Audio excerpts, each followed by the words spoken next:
Yesu kingoni, mkono wako umenibeba. Yesu mkono wako umenibeba. Jamani, sio mimi mnanionea, ni mkono wake umetubeba. Watu wa Mbeya, mkono wake umetubeba. Hivi mnatuona wanene. Nasema jambo, mkono wake umetubeba. Kiboko kia Yesu, mkono wake umetubeba. Haleluya.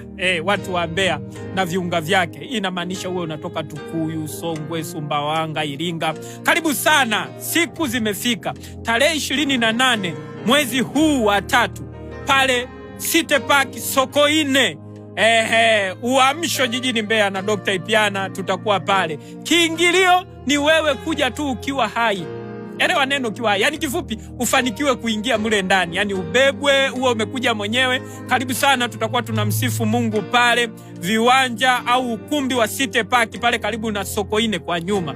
Ule ukumbi mpya, ni ukumbi mkubwa, unafikika. Iwe bajaji, watu wa Isanga, Iroro, Maperere, Mama Joni, Nzovwe, Simike, wapi Iunga napo nimepasau, Iunga nimepasau, Tazara, Iwambi, Mbalizi, ZZK. Karibuni sana, hakuna kiingilio. Ibada itaanza saa 8 juu ya alama ngacha mpaka usiku huko. Hatujui itaisha saa ngapi, itategemea na uvuvio ambavyo Roho atataka.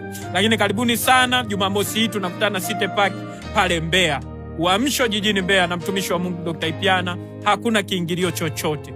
Karibuni sana, kabila zote, watu wa dini zote mnakaribishwa.